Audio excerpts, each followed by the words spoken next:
I'm gonna keep it a stack. Cowboy Bebop is probably the greatest anime of all time. I have my reasonings, and we're gonna break that down in this video or in this audio recording. So let's talk Cowboy Bebop. Um, I don't know any of their names except for Faye Valentine, so sorry.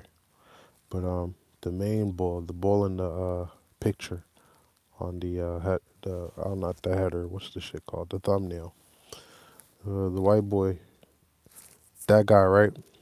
He was my favorite character because he was a fairly like nonchalant individual. I say I see most of myself in him. So when I was watching the show, I was kind of watching from his perspective, and he's very much an individual that was like no nonsense, but he was also the guy that needed the thrill. He's so intense that like the normal bounties didn't really do shit for him. He wanted the ones that risked his life. So I kind of want to touch on that, like being a bounty hunter, right?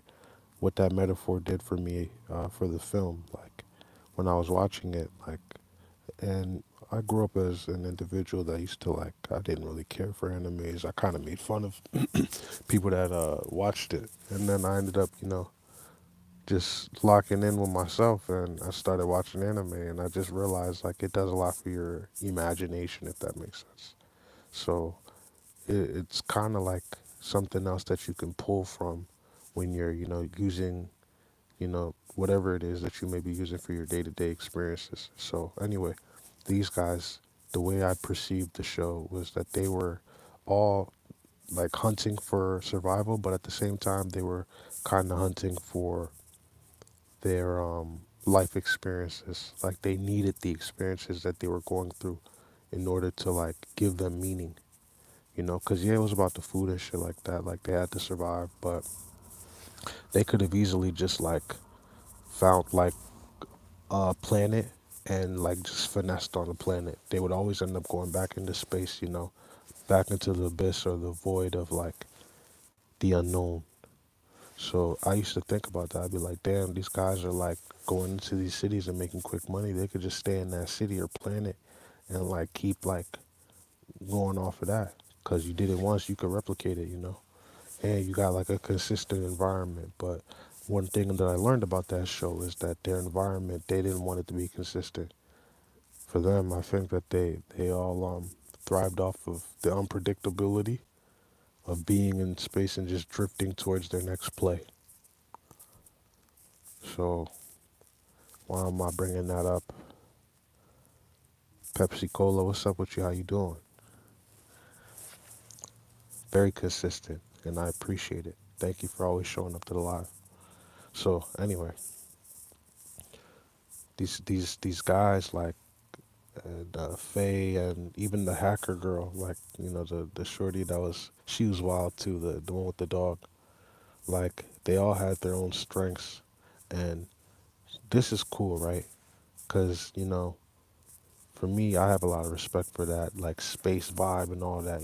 Like if you know anything about what we do, um, a lot of our music is based off of the space theme.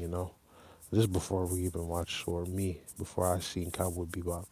But you see all those personalities drifting in space in a confined space like that. I used a double. That's not a double entendre, but I used the. I think that's a double entendre actually.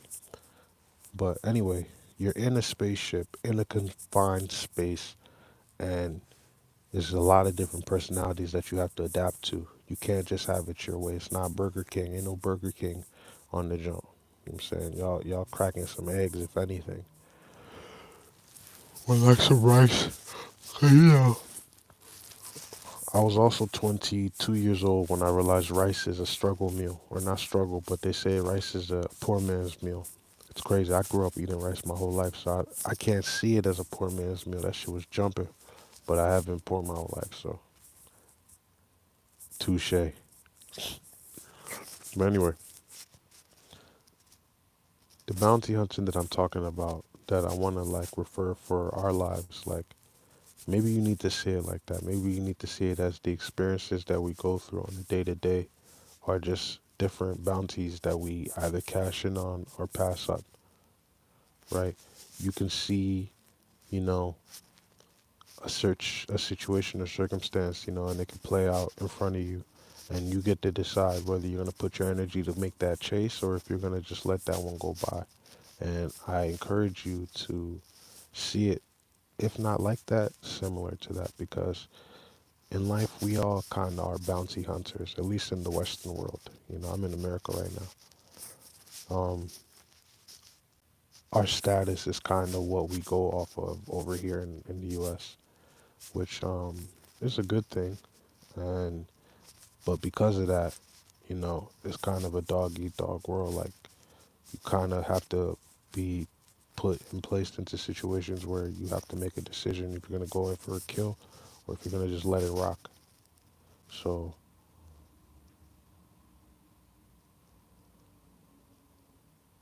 you decide if you go on that hunt. It gotta make sense to you. But I know, like in life, life is the ultimate bounty. You want to kill it, and you want to claim like the benefits of it. And the way you do that is by doing well on a day to day. It's really hard to not like come on here and repeat the same message in different ways, because essentially that's kind of what we've been doing. But a lot of the times, like, the message is, it doesn't really matter who the messenger is, for real, for real. If you paying attention, then you'll pick up what you have to pick up. And what I'm trying to put down is, see this shit as like a bounty, one big bounty. But obviously, your day-to-day decisions are the little bounties that you have to challenge. So there's a micro and there's a macro. There's a big macro of bounty, a bountiful macro of bounties.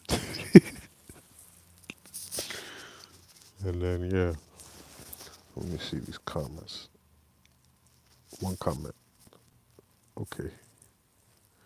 I don't even know if Pepsi's still in the jump. Anyway, sorry. I hope this message made sense, though.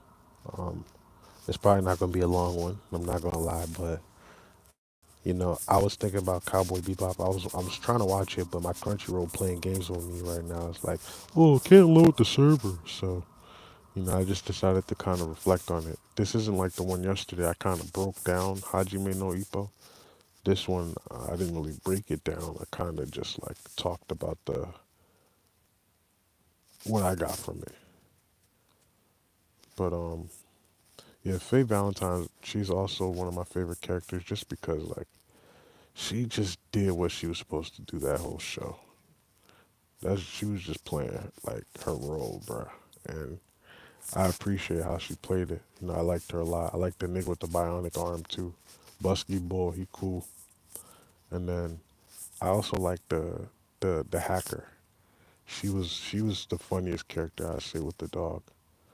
She be having like random sound effects. She be yelling out. She be like, "Ah!" I'm like, "What the hell?"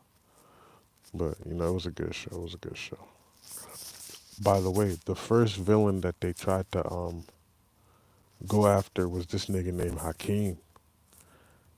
I don't know if it was Prince Hakeem or something like that, but it was, bro. I was like, "Yo, this show was made for me." That's the only thing I'll go into. I think the first guy that the first bounty was Hakeem. And it helped me realize, like, all right, bet. Like, when I was watching it, I was like, because I believe in synchronicities and shit. So I was like, oh my goodness, I'm one with the world.